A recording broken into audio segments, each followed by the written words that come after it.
Eswatini government has refuted reports that King Mswati has fled the country amid pro-democracy protests which have entered their fourth day across the country.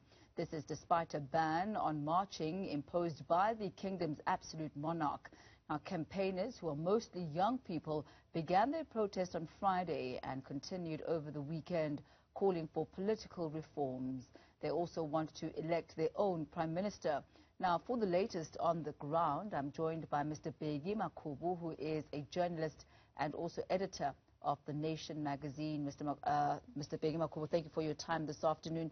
If you could give us a bit of background as to what exactly is happening there. How did we find ourselves in a position where there are mass protests, where trucks are being burned and marching is being banned in the country?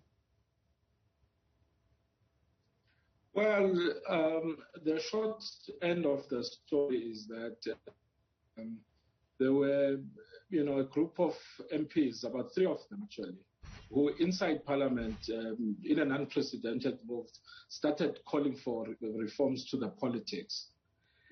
And they, outside Parliament, they began to organize the youth to deliver petitions at the various, what we call Tinkundla in Swaz, which is really the designated areas where people are allowed to express themselves.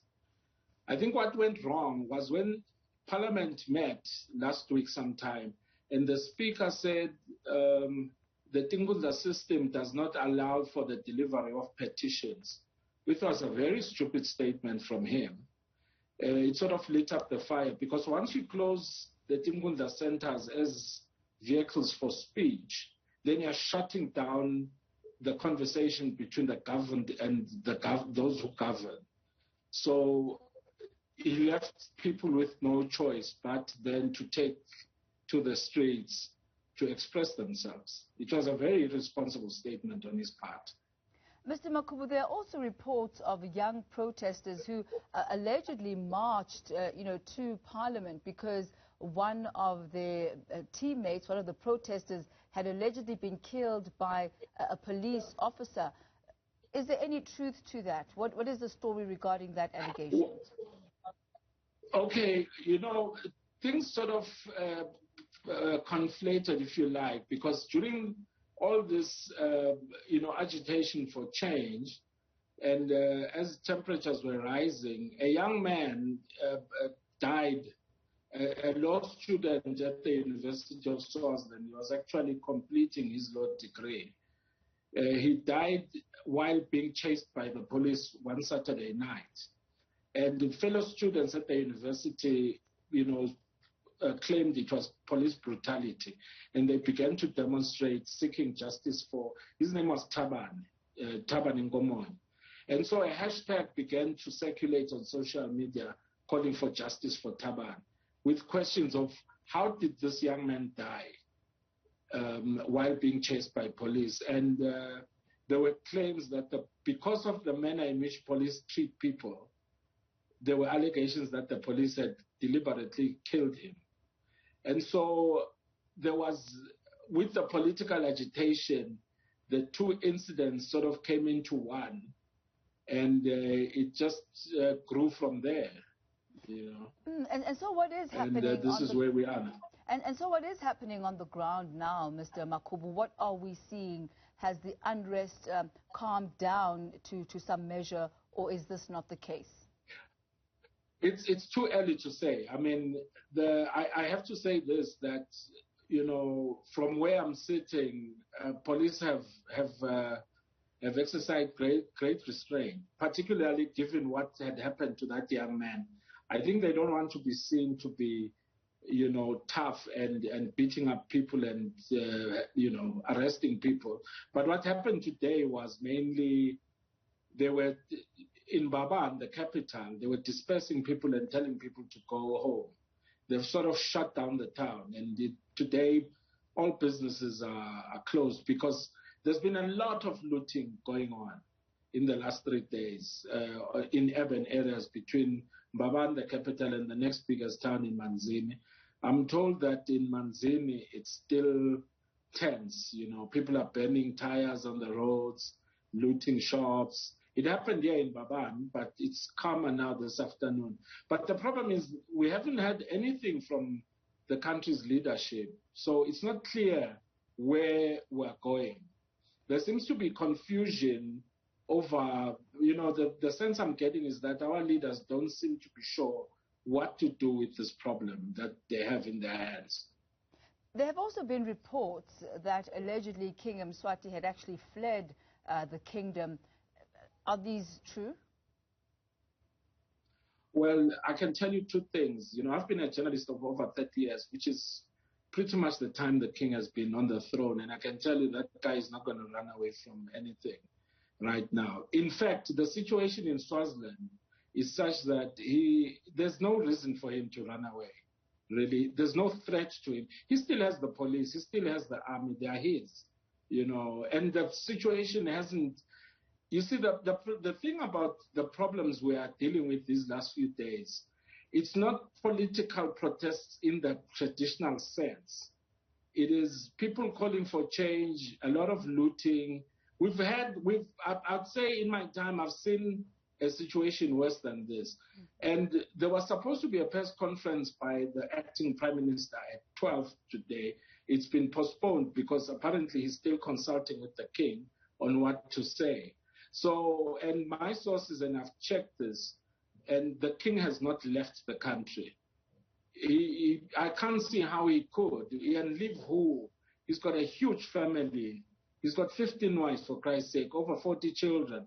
Who does he go with, and who's going to accept that such a huge group of people? Let's talk for a moment, Mr. Makhbu, about the pro-democracy proponents. What exactly are they calling for? What do they want? Well, that's the other thing, just talking to sources this morning, and that's the other thing that is a bit unfortunate about what's going on, because we're no longer hearing from the people who've been agitating for change. But it would appear that from what I've heard, they can't agree now on what exactly they want. This whole thing started, remember, we don't have a substantive prime minister in the country. So a vacuum was created there.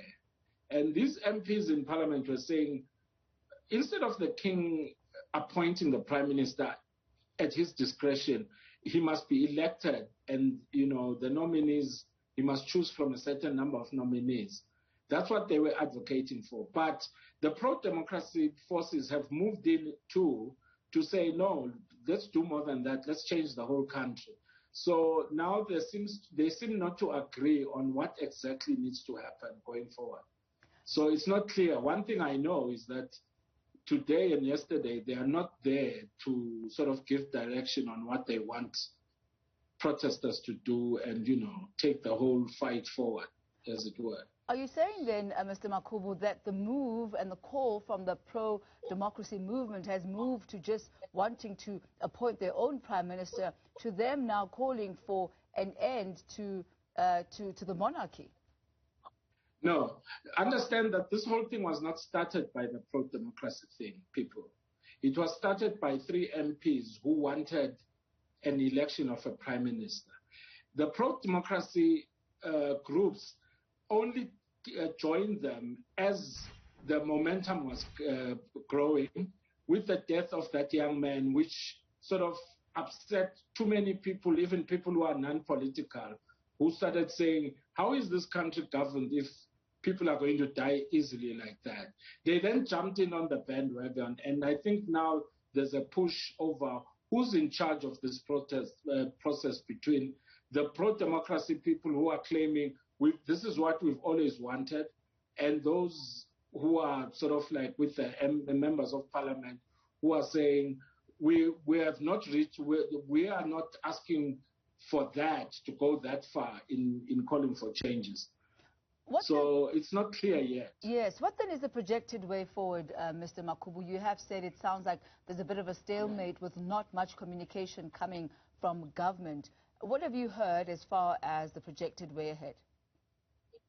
Well, I haven't heard anything. I'll tell you what, assessing the whole situation.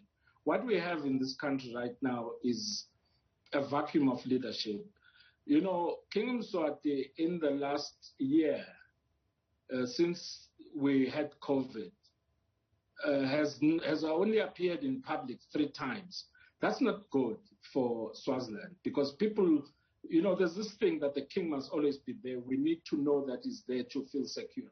So he's sort of gone into a self-isolation. He's appeared at the Ingwala. He appeared when he opened parliament this year, and he appeared once last year, just after the lockdowns of COVID, just to sort of give us strength on it. Otherwise, he's been an absentee king, not good. And then we had a prime minister die in December, the substantive prime minister. So that opened another leadership gap. And unfortunately, the guy who was his deputy, who's now running government, is completely incompetent. He doesn't know what he's doing. So that is why this space has opened up for those agitating for change to take it up, because our leaders have abandoned us. They're just not there.